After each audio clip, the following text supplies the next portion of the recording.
우리는 살면서 생명보다 귀한 것들을 만들 때가 있습니다.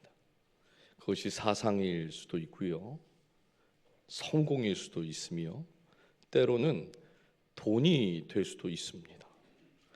여러분, 이데올로기라는 말이 있는데요, 아이디어라는 이상적인 생각과 로직, 논리라는 이 두 단어가 합성되어져서 만들어진 단어가 이데올로기라는 단어입니다. 그래서 이 이데올로기를 사상이나 이념이라고 말을 하는데, 문제는 이 이데올로기가요, 이념이 절대화될 때 문제가 생겨요. 이념이 어떤 한 부분에서 절대가 되고 목표가 되면 항상 사람은 수단이 되어버립니다.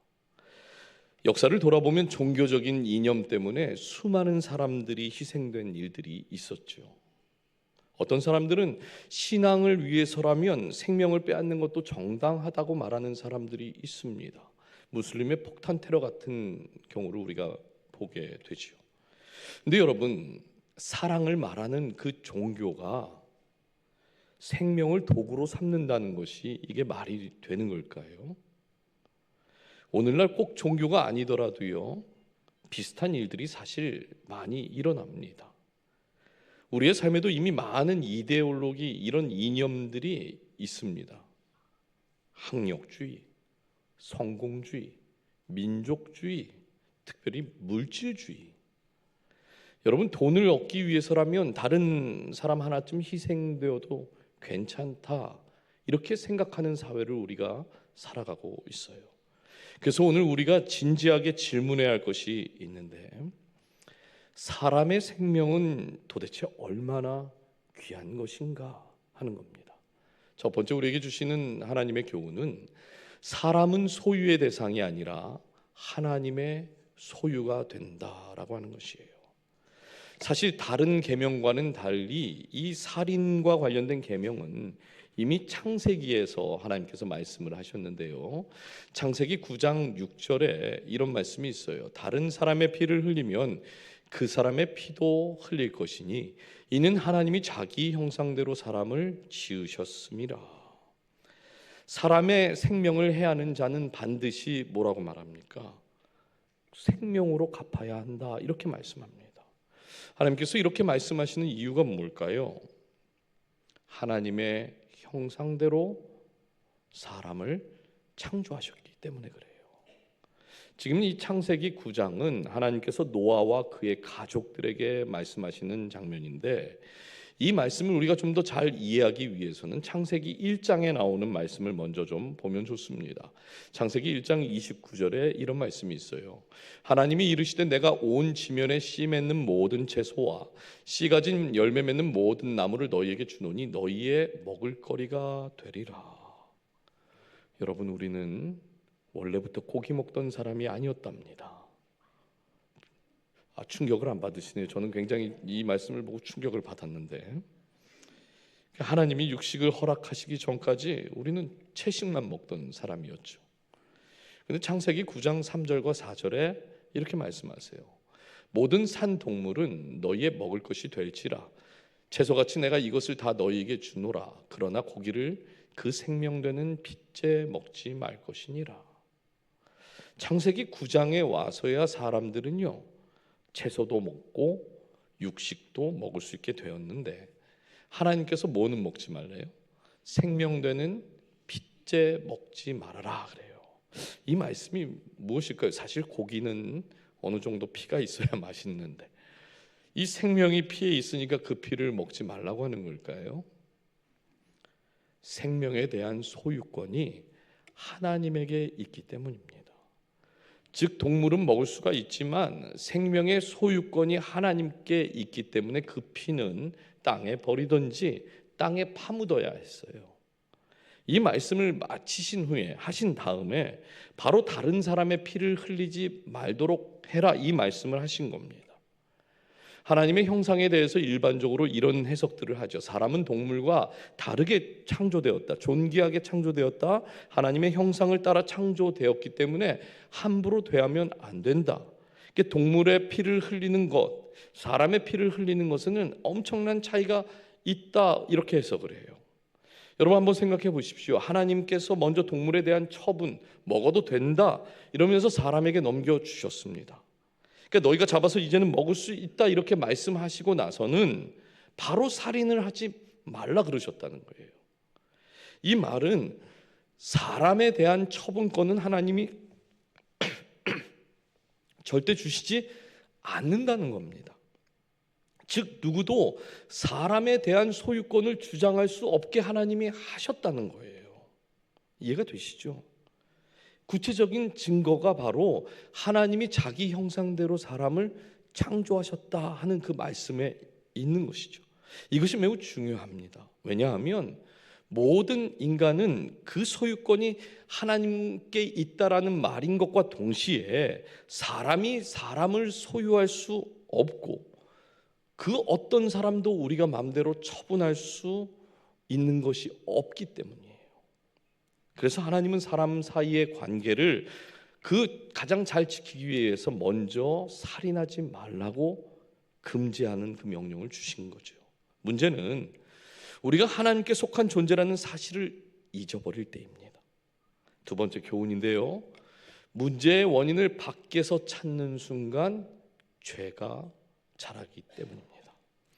여러분 살인하지 말라는 이 계명 안에는요. 본질적으로 사람이 누군가의 삶을 지배할 수 있는가 하는 이 질문이 포함되어 있습니다. 누군가의 삶을 지배할 수 있다는 것은 그 사람에 대한 소유권이 나에게 있다는 것이고 그 사람에 대한 처분도 할 수 있다라는 거예요. 근데 누군가의 삶을 지배하거나 소유하면 안 된다는 거 여기 모르시는 분 계십니까? 혹시 누군가를 지배하고 계신가요? 우리 그렇지 않다고 생각해요. 절대 그런 일이 일어나면 안 된다고 생각을 합니다. 그런데 놀라운 건 우리의 삶에 이미 이와 비슷한 일들이 너무 많이 있다고 하는 거예요.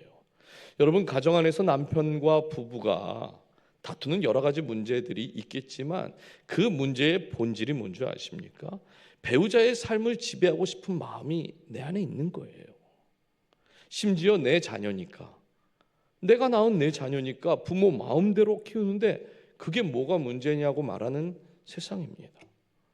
반대로 요즘은요, 자녀들이 그 자녀들의 마음대로 부모가 되지 않으면 어떻게 해요? 막 부모를 때리기도 하고 심지어 막 끔찍한 일을 우리가 매스컴에서 보게 되죠.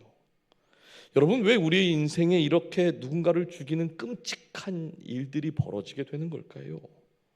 성경에 등장하는 첫 번째 살인 사건은 창세기 4장에 나오는 가인과 아벨의 사건입니다.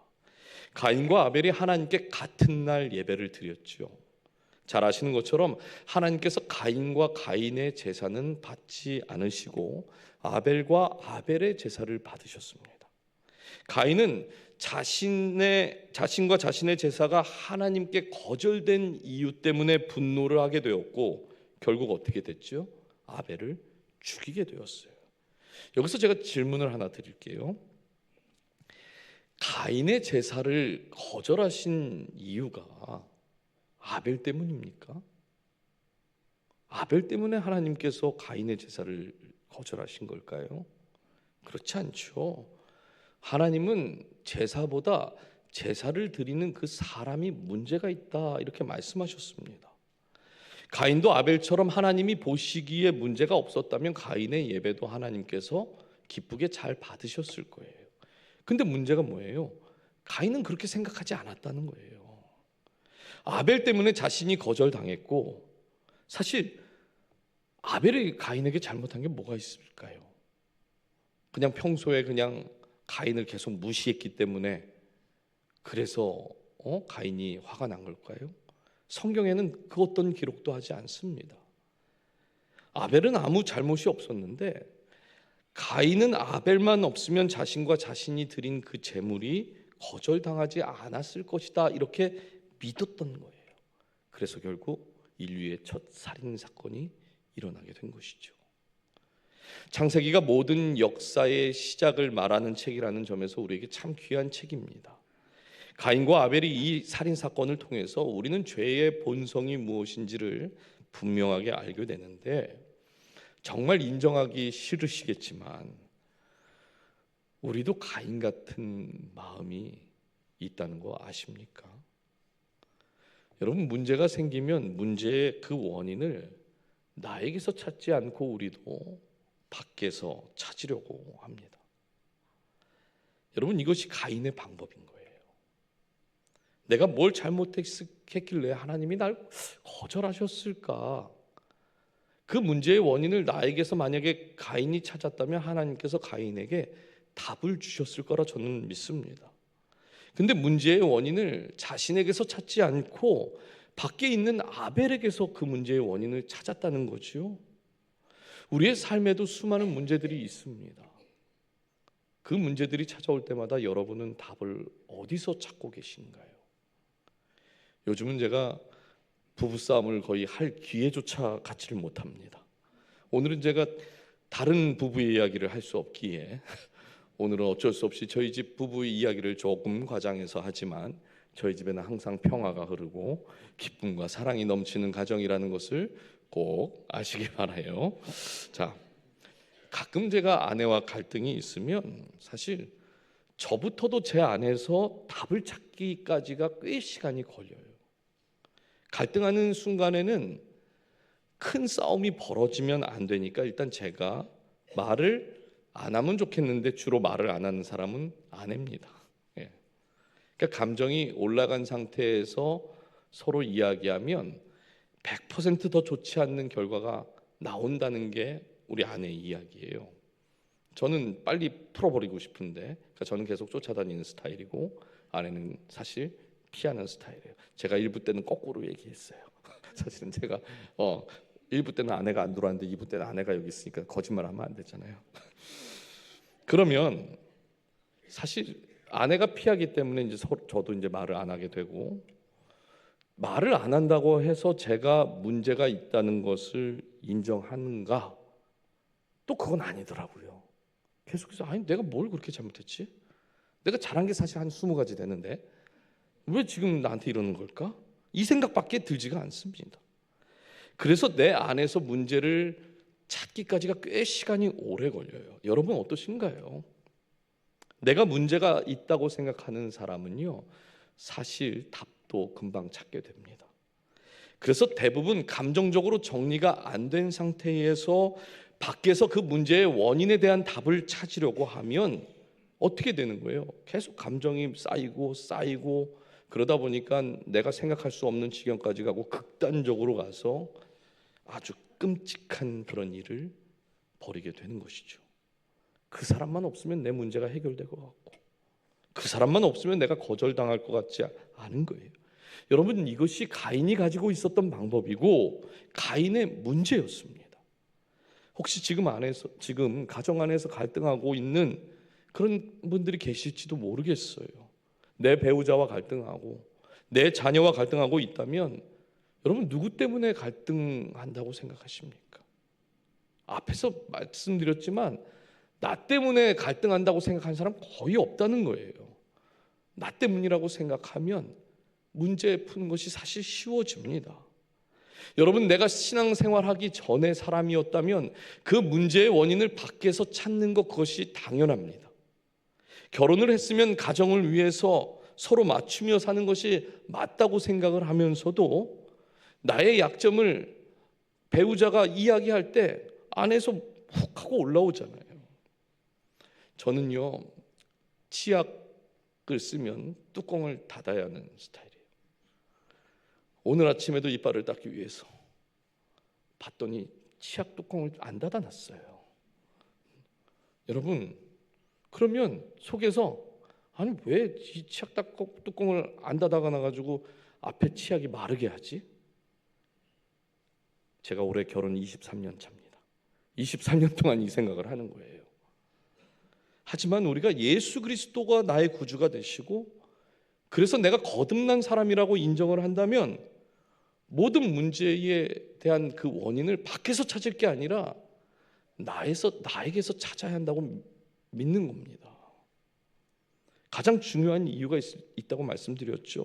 그 어떤 사람도 소유권은 그 배우자에게 있지 않아요. 처분할 권한도 하나님은 나에게 주신 적이 없으십니다. 그렇기 때문에 문제가 있다? 그러면 그 문제에 대한 답을 나에게서 찾아야 하는 것이죠. 그런데 여러분, 솔직히 내가 내 문제 해결할 수 있습니까? 해결하실 수 있나요? 내가 내 문제 해결을 못합니다. 하나님을 만나야 문제가 해결이 되는 거예요. 그래서 거듭난 사람, 그래서 믿음 있는 사람은 그 문제를 해결하는 방법이 다른 것이죠. 제가 결혼 23년 차가 됐다고 그랬잖아요. 제 아내도 분명히 있겠지만 제가 제 아내의 성격을 바꾸고 싶은 성격이 하나 있어요. 제 아내도 아마 있을 겁니다. 저희 두 사람을 닮아서 낳은 그 아들, 딸의 성격을 바꾸고 싶은 게 제 안에 있습니다. 그런데 안 바뀌어요. 안 바뀝니다. 왜 안 바뀌는 겁니까? 내 소유가 아니기 때문에. 내 것이 아닌데, 나에게 소유권을 주신 적이 없는데 자꾸만 내가 내 안에 바꿔보고 싶고 내 자녀들 바꿔보려고 하니까 놀라운 건 뭔지 아세요? 고통은 나만 느껴요. 네, 나만 힘든 거라는 거예요. 그래서 저와 여러분이 하나님 앞에서 할 수 있는 게 딱 한 가지밖에 없어요. 내 자신을 돌아보는 것입니다. 그리고 이렇게 고백할 수 있어야 돼요. 하나님, 나의 연약함을 좀 불쌍히 여겨주십시오. 나 때문에 내 아내가, 나 때문에 내 남편이, 나 때문에 내 자녀가, 나 때문에 내 직장 동료가 힘들어합니다. 나의 연약함을 주님이 불쌍히 여겨주시고, 주님, 내 안에 고쳐야 할 것이 있다면 주님이 나를 좀 고쳐주십시오. 그렇게 기도한 다음에 밖을 향해서도 사실 선포를 해야 돼요. 하나님, 내 소유인 것이 이 세상에 아무것도 없기 때문에 문제가 생기면 하나님, 자꾸만 그 문제 밖에서 찾게 되는데, 밖이 아니라 하나님, 내가 저 사람 못 바꿉니다. 저 사람도 하나님이 바꿔주십시오. 이렇게 기도해야 하는 것이죠. 사랑하는 여러분, 우리 중에 살인이라는 이 문제에 문자적으로 적용되는 사람은 단 한 사람도 없습니다. 그래서 어쩌면 이 6계명이 나와는 상관없는 계명이라고 생각하실지도 모르겠어요. 저도 그렇게 생각했거든요. 근데 말씀을 묵상하면서 꽤 심각한 문제가 제 안에도 있다는 것을 발견하게 됩니다. 가인의 이야기를 들려드린 것처럼 내 문제를, 그 문제의 원인을 바깥에서만 자꾸 찾으려고만 한다면 여전히 우리는 살인으로 넘어가는 그 길목 가운데 서 있는 거예요. 지금은 아무 일도 일어나는 것 같지 않고 누군가를 우리가 해치지 않습니다. 그러나 여전히 우리 안에 그 동기를 가지고 그 길목 가운데 서 있다고 하는 거예요. 최초의 살인자였던 그 가인이 원래부터 살인자였습니까? 원래부터 그 가인은 아주 못된 사람이었나요? 그렇지 않아요. 자신의 문제에 대한 그 원인을 밖에서 찾으려다가 보니까 찾고 찾다가 살인까지 간 거예요. 그래서 저와 여러분이 오늘 꼭 결단했으면 좋겠습니다.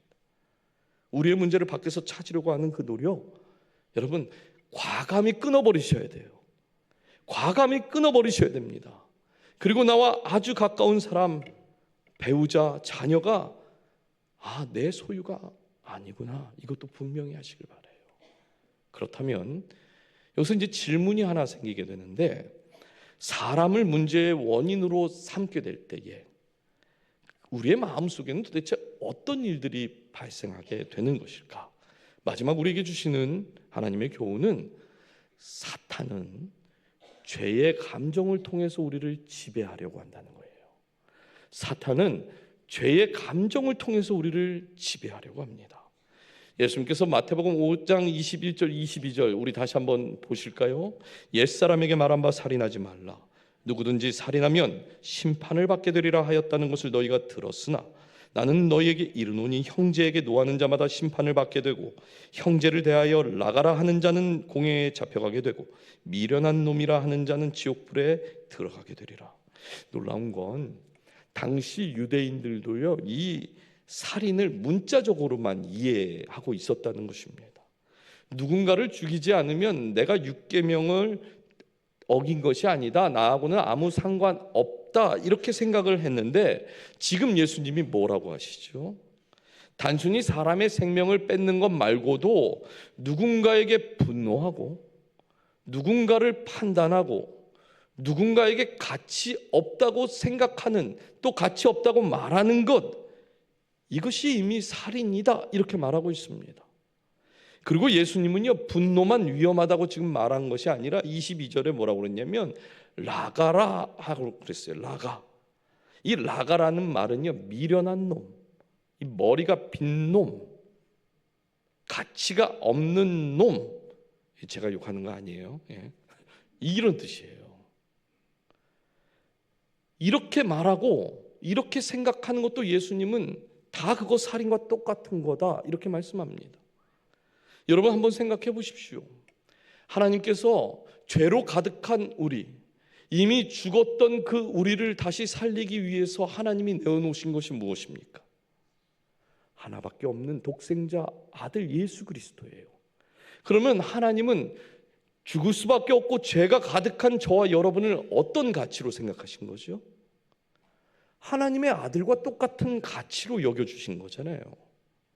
그런데 내가 하나님께서 그렇게 귀하게 여기시는 그 가치가 있는 그 사람을 향해서 저 사람은 가치 없는 사람이라고 판단하는 그 순간에 나는 어느 자리에 앉는 겁니까? 내가 하나님 자리에 앉아버리는 거예요. 하나님이 판단하고 하나님이 가치 있다고 말씀하시면서 하나밖에 없는 그 독생자 아들을 내어서 우리를 살려주셨는데, 그렇게 가치 있는 우리가, 아무런 소유권도 없는 우리가, 아무것도 처분할 수 없는 그 우리인데 왜 다른 사람에게 우리가 판단하냐는 겁니다. 그것이 하나님 말씀인 거예요. 우리가 누군가를 판단하게 될 때 하나님 자리에 앉게 된다는 것을 꼭 기억하십시오. 제가 성지순례를 하면서 홀로코스트 박물관을 방문한 적이 있습니다. 이 홀로코스트는 유대인 600만 명이 아주 조직적으로 탄압당하고 학대받고 끔찍하게 살해된 그런 사건이죠. 당시 이 홀로코스트 박물관을 제가 돌면서 아니 어떻게 저런 일이 일어날 수 있어요? 굉장히 끔찍해요. 그 있는 그대로 사진이 있습니다. 사진을 못 찍게 하는데 굉장히 마음이 무거운 마음을 가지고 제가 박물관을 돌아보았습니다. 여러분, 사람들이 갑자기 잔인해져서 그렇게 사람들을 막 죽인 걸까요? 한 사람이 한 민족을 향해서 저 민족은 가치가 없는 민족이야 이렇게 판단을 했기 때문에 그래요. 사람이 판단을 하기 시작하면 그 결과는 언제나 파괴로 이어지게 되어 있습니다. 그래서 예수님은 판단을 살인과 같은 죄라고 말씀하신 거예요. 그렇다면 또 질문이 생겨요. 이 분노와 판단의 감정이 올라올 때 우리는 어떻게 하는가?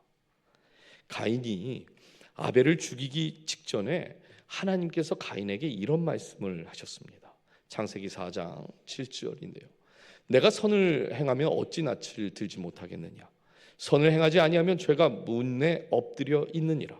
죄가 너를 원하나 너는 죄를 다스릴지라. 여기 아주 중요한 영적인 원리가 있습니다. 우리는 보통 선을 행하지는 않지만 아무것도 안 하면 우리가 나쁜 게 아니지 않나 이런 생각을 합니다. 그렇죠?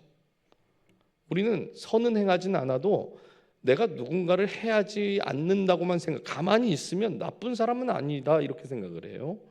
근데 지금 하나님께서 뭐라고 합니까?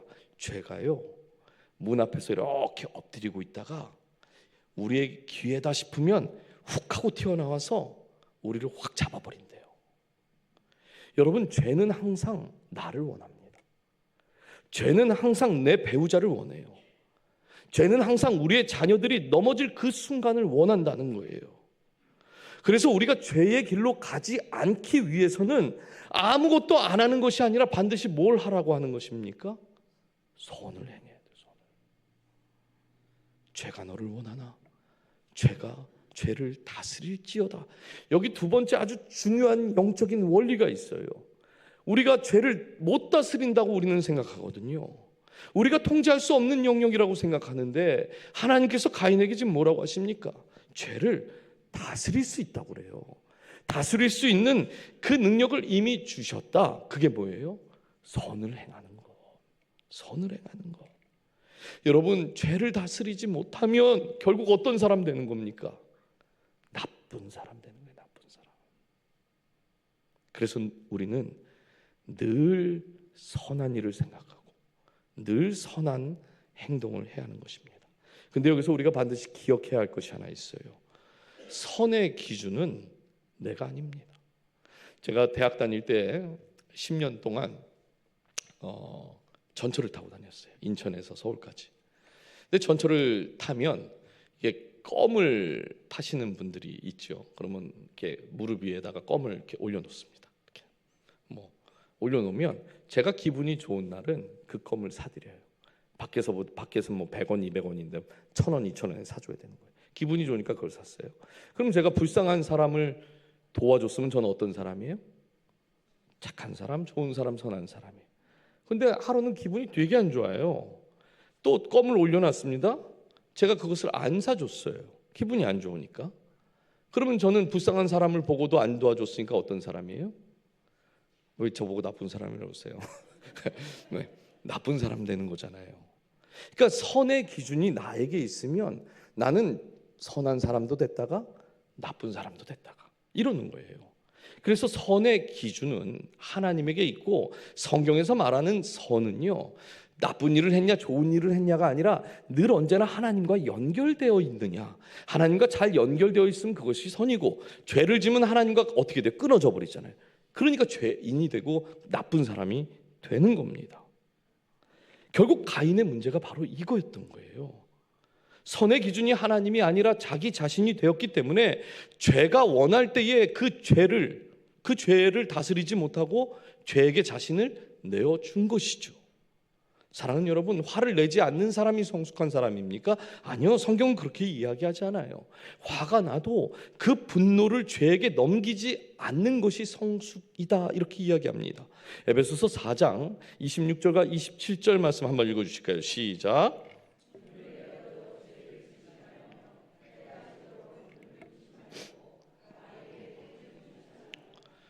참 감사한 말씀이에요. 분노가 없으리로다 이러면 참 우리가 힘들 텐데 분노할 수 있답니다. 분노가 생길 수 있어요. 그러나 그 분노를 붙잡고 뭐래요? 하루를 넘기게 되면 그 순간부터 죄가 우리를 다스리게 될 거다. 그래서 틈을 주지 마라, 이렇게 말한다는 거죠. 결혼 초기에 아내가 저에게 이런 말을 한 적이 있어요. 오빠, 나는 건드리지 않으면 아주 착한 여자야. 제가 그래서 그랬죠. 보통 사람들은 건드리지 않으면 다 얌전하고 착해. 누가 건들지 않는데 막 하면 그게 이상한 사람 아니야? 여러분 믿으실지 모르겠지만 저 성깔 있는 남자입니다. 제 욱할 수 있는 능력이 저에게도 있어요. 그런데 제 감정이 올라와서 욱할 때마다 꼭 깨닫게 되는 것이 있습니다. 죄책감이라는 감정이에요. 죄에게 나를 내어줬구나 하는 실패와 낙심과 절망감, 그런 게 있습니다. 제가 아내랑 투닥투닥 하는 일이 있으면 결국엔 꼭 질 수밖에 없더라고요. 아내가 딱 한마디를 하거든요. 뭐라고 그럴까요? 일부는 맞췄어요. 네, 뭐라고 할까요? 맞아요. 목사가 이 한마디면 제가 졌구나 이런 생각이 들어요. 여러분, 분노하는 감정이 목사도 올라오죠. 화가 날 수 있습니다. 그런데 제가 이런 감정이 올라올 때마다 죄책하게 되고 절망감을 느끼고 낙심하게 되고 며칠 동안 마음도 불편하고 고생을 막 하는데, 그러다 보니까 분노하고 화가 올라올 때마다 긴장이 돼요. 그래서 기도를 합니다. 왜냐하면 마귀가 틈을 지금 발견하고 훅 하고 들어온 거거든요. 이머전시 상황이 돼버린 거예요. 그래서 하나님, 지금 죄가 제 감정을 다스리려고 합니다. 하나님, 제가 지금 이 감정 가지고 내 아내와 부딪히지 않게 피할 수 있는 그 지혜를 주십시오. 제가 이렇게 기도를 해요. 여러분, 사단이 정말 무섭다고 생각되는 때가 언제인 줄 아십니까? 우리가 어떤 결정을 하게 될 때 합리적인 거, 이성적인 거, 논리적인 거 다 따져봐요. 다. 이게 맞는지 틀린지. 그리고 막상 결정할 때 어떻게 결정해요? 그때 감정 가지고 결정하는 거예요. 감정이 그래서 그렇게 무서운 겁니다.